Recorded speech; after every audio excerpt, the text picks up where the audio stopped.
Yeah, there is a question here by Beena Mirchinda. That's okay. It doesn't matter whoever it is. What all the faculties required for knowledge? What are the faculties required for processing it into wisdom? You just need two things. For gaining knowledge, essential requirements are two. One, you should be conscious of your ignorance. Number one. Number two, faith. For knowledge receiving, you need faith. For example, today you came into the class, to this session, and you are sitting here. You have no clue who is Ishwaran. Whether he has actually studied Vedanta or not, you have not seen. Nothing. On what basis you come and sit in the class and spend 1 hour? Right? On what basis, sir? This is called faith. What is it? In Rtambhara, they will not invite someone without knowing. So you believed in one of your friend. You believed in another person, even though you have not actually seen Ishwaran studying, Ishwaran knowing. You have no idea. If somebody else even were to come and sit here saying, I am Ishwaran, you wouldn't have known also. Then what is it, sir? That is what we call as faith. Rabindranath Tagore, he says, faith is a bird. Remember this. Faith, I'll give you 2 points. Mix the two, you get faith.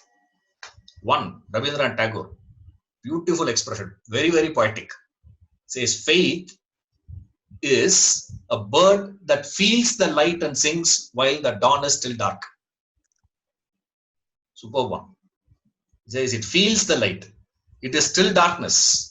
If you wake up at 5 o'clock in the morning, you will not know what time it is. You have to check the clock. If I rearrange the clock, you will think what? It is 2:30 and you will go back to sleep. But the bird recognizes, even though it is darkness all around. One. Another one is, faith is a belief in a thing which I do not know until I come to know what I believed in. Maurice Maeterlinck, another one. He says, faith is a belief in a thing that I do not know until I come to know what I believed in. Now you came into the class without knowing whether Ishwaran can communicate or not. You don't know. You came in. Now you come to any conclusion. You may say that this guy is useless, or this fellow has something, or he is extraordinary. I don't care. But next step is going to be what? Suppose if there is one more session happens, for that session also you are coming. At that time, that's not faith, that's knowledge. Isn't it? That time you say, I'm not there, sir. Don't call me for these classes. That means what? Knowledge. Until you come to know what you believed in. Till that period, what is going to carry you? That is called faith. That is what in Vedanta we call it as Shraddha. Faith. So for you to gain knowledge, you require 2 things. One, recognition of your ignorance. Number 2, faith. Okay. Then what is it that I require for knowledge to get converted into wisdom, sir? You require a critical, strong inquiry intellect. Buddhi is needed. You need a strong, penetrative intellect for you to stay there. What you have to do, sir? 2 points you got to remember. Inquiry means 2 things. One, not to take anything for granted, and question. These 2 things are the requirement for knowledge to get converted into wisdom. So to gain knowledge, what you require, sir? 2 things. Recognition of ignorance or what we call as awareness of ignorance, and faith. For knowledge to get converted into wisdom, you require the capacity to not to take anything for granted and question. These are the steps. Right. Yeah. Make sense? Yes. Thank you.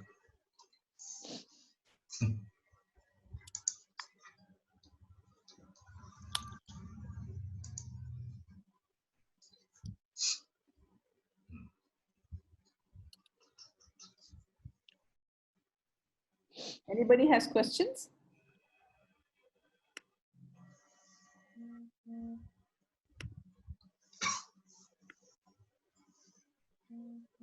I don't see.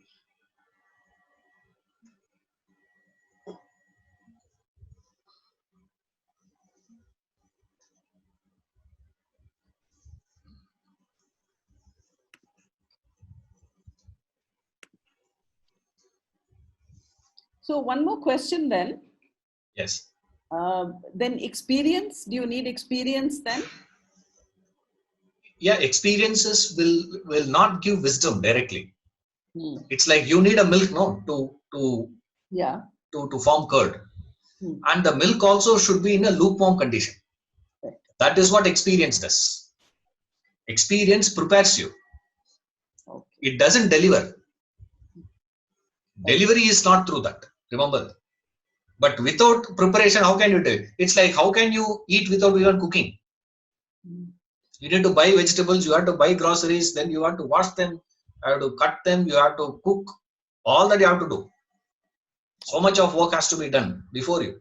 If nut itself is not there, how can you? So, but then the mistake many people make is experience itself will teach. No, experience itself will not teach. Remember that. This is where many make a mistake. At the same time, there's another group of people say that experience Allah is not required. There's another group. It's like, there's a group which says, through education only you can gain. Another group of people, education is not required. Yeah. You can become successful in life even without getting educated. They will give example of Dhirubhai Ambani. I say, if Dhirubhai Ambani believes it, then why did he send Mukesh and Anil Ambani to university? Isn't it? Yeah. It depends on, from where I come from. If I have been benefited through this, I will say that. If I have been benefited through this, I will say this. No, it doesn't work like that. That's where we say we don't take anything for granted. Question it.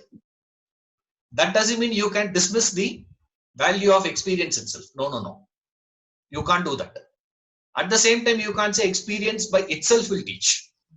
Then what is the role of experiencer? Experience prepares. Without that preparation, it is not possible for you to gain. Couple of questions there in the chat window, if you can answer. Yeah, there's a next question we have is in matters of religion. How do we define knowledge? Different knowledge leading to same wisdom. Which is right and which is not.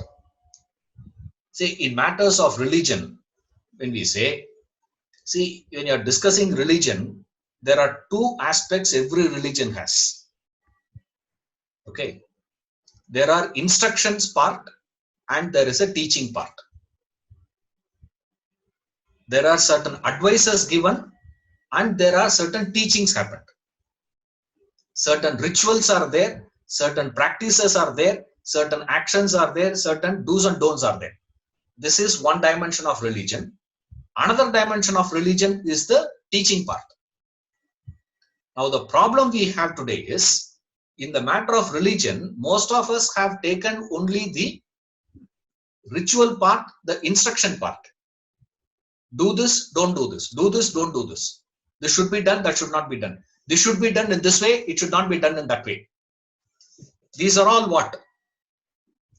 These are all only the instructions for convenience, because all these instructions are dependent on the situation. Whereas the teachings in that religion is not time bound, not situation bound. not people bound. You see, there is a difference. The mistake we make is we have taken instruction to be teaching, the principle, the philosophy. So religion has two aspects: ritual, philosophy. Rituals and all is not to be given so much of importance. At the same time, you can't say do away with rituals now, keep only philosophy. Not possible. Remember that. When you are asking for coffee in the house, the wife brings coffee. How? In a cup only, no. You can't argue with her saying, I asked only coffee, I don't want cup. Bring coffee without cup. He'll say what? Come inside the kitchen. I'll pour directly. Open your mouth, open. I'll pour. Drink, he'll say. Which is not possible. You will not be. But the problem is what? Chocolate will come with wrapper. Business of a child who wants to enjoy chocolate should do what? Buy with the wrapper, take in, open the chocolate, put the chocolate in the mouth and throw the wrapper. In the name of religion, everywhere in the world, what are we doing, sir? Only two things are being done. One set of people throwing the chocolate, eating the wrapper, most dumb. Little intelligent fellows are eating the chocolate with the wrapper. Hardly I see people who say, reject the wrapper, eat the chocolate. This is where the problem comes. At the same time, you can't say do away with wrapper. This is what Reformation fellows have started. All this, reforming people, what they have started doing is, the so-called intellectuals, what they have started saying is, why do you need wrapper? All this is not required. Situations have changed. These things will change. But the teaching dimension should not change. The principal aspect should not change. The problem is we missed this part, paying too much of attention to the other part. If we can manage to understand this distinction, we will not have this problem. All this religion and intolerance and all that, is all madness is going on in the world. Why? Because we don't understand the difference. You understand the difference, or everything gets settled straight away. There's one more question we have is, what is solidarity in a person? What characteristics does that person have? Now, the solidarity of a personality means integrated personality. Means he doesn't get toppled easily. That's what it means. A personality with maximum stability, a stable being. Now, today, the mind is in 3 states possible. Remember this. You compare the mind of a personality to a cone. If you take a cone, the cone can be standing on its apex. Let's say, what will happen? You are holding it, it will stand. You take your hand off, what will happen? It will fall. This is for one state. Next one is the cone resting on its side. What is a cone resting on the side? By itself, there is no problem. It is in a state of rest. But you give a tap to it, what happens? Oscillation. Rung, drying, drying, drying. It will keep on oscillating. And then slowly it will come to stay. And then again you give a tap, what happens? Again, movement, movement, movement, movement, oscillation. Place the cone on its base. How is it, sir? Maximum stability. Now today, the mind is in what state, sir? One thing missing in our life, finished. One thing taken out of you, block. The cone can be standing only with the external support. One thing taken out, collapse. All that we have to do is what? Make one mark in the car is enough for a fellow to get dejected. A new car, what happens? Whereas the second state is far better, much better. Second personality is where on his own there is no problem. But one auto fellow goes on the roadside, says, hey, idiot, is enough for me to get agitated, to get disturbed. And it will take 15-20 minutes for me to settle down. And slowly I'll settle down. After about 15-20 minutes, another fellow will come and say something. Something else will happen. Again, oscillation, again. But somewhere down the line, I'll come to rest. Most of us will be falling into the second category. The third one is cone resting on its base. Why, sir? Because maximum stability. Why? The center of gravity passes through the center of the base. That's why the cone on the base is most stable. Right now, any external things should not disturb your mental stability, equanimity. If that can be achieved by you, that is called solidarity. That's called a solid personality.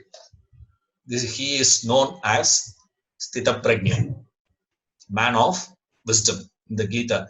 If you want, you can refer there. In the second chapter, there is a description of what is a Theta Prajna, what is a man of wisdom.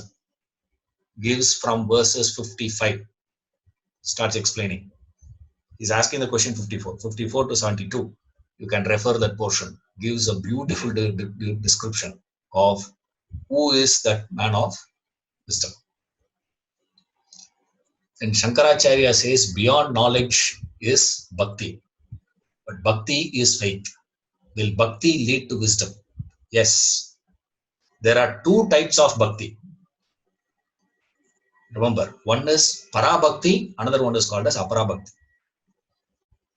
One faith before gaining knowledge. You get one faith after gaining wisdom. See, in the process of curd making, I've stopped after the curd is being formed. The process didn't stop there. Remember, that curd when you churn, you get butter.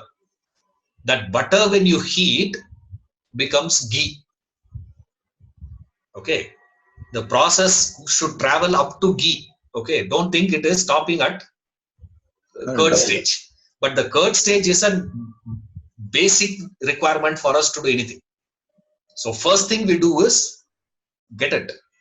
After that curd is being formed, one thing comes.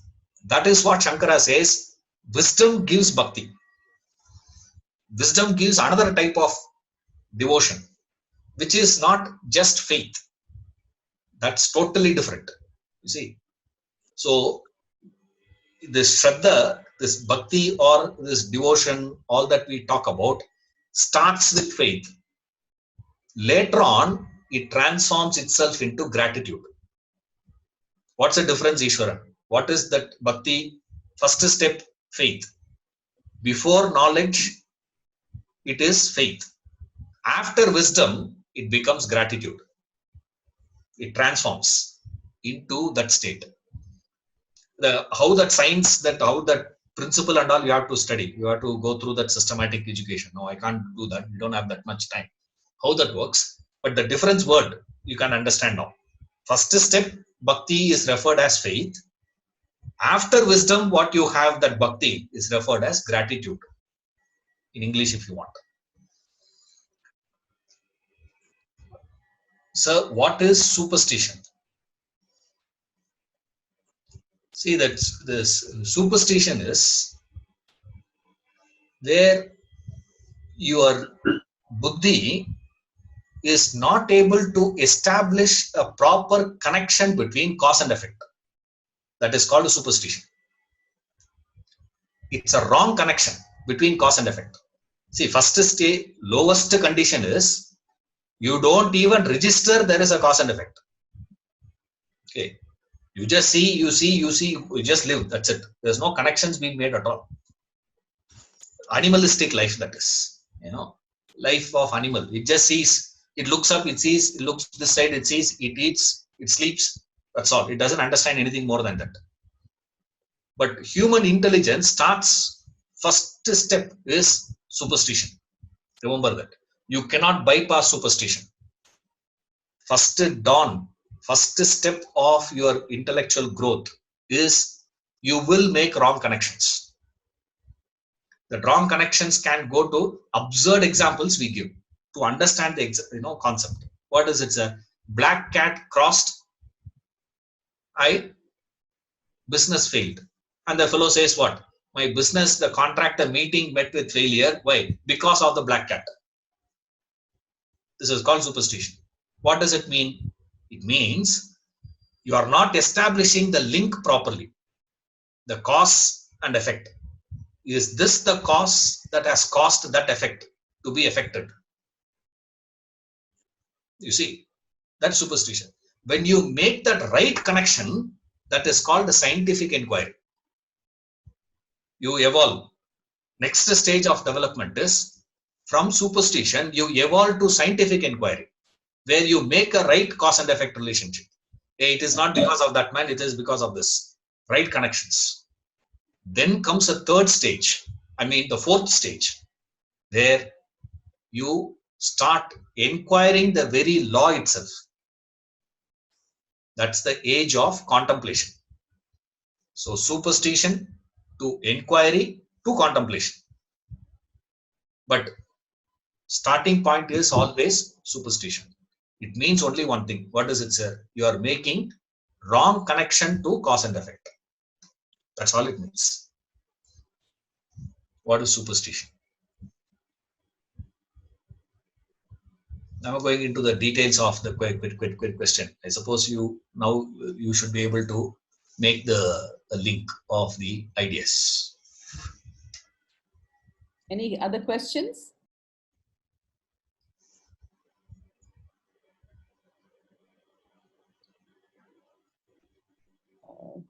Seems to be a new message. Yeah, there is. There are lots of thank yous from a lot of people. Ishwaranji. Yes. Amazing session, very well explained. A lot of people have said they've got clarity. A lot of people have thanked you very much. Thank you. Yeah. So if there are no more questions, then we'll end the session. Anybody? Okay. All we are getting on the chat is a lot of thank yous. A lot of thank yous now. That was really very enlightening and very, very very lucid, very clear for us to understand. Thank you so much for taking the time out and explaining to us the difference between knowledge and wisdom and the connection and how we can actually move from knowledge to wisdom. Thank you so much, Ishwaranji. I'd just like to tell everybody that next week we have 2 programs. On Tuesday, 5th May at 6 p.m. We have an amazing dance performance by the renowned dancer Sneha Devanandan, who will not only give us dance performance, but she'll also talk on Siddhi through classical Indian dance. And she'll be happy to take questions on the art as well as to connect with it to spirituality. On Friday, again, we have a program on Friday next week, 8th May. We have Krishnapani K.C. Raju, who will be talking to us. Details of the subject that he is going to be speaking, we will share with you on the 5th. And I will be sending you the details of both of these programs and the links very shortly. So thank you all very much for your participation today. And we hope to see you all next week. Please tell your friends, if you like this program, please tell your friends and connections, and we'd like everybody to benefit from these talks. Thank you so much again, once again, Ishwaranji, for a very nice talk that you gave us today. Thank you all. Thank you. Bye. Namaste.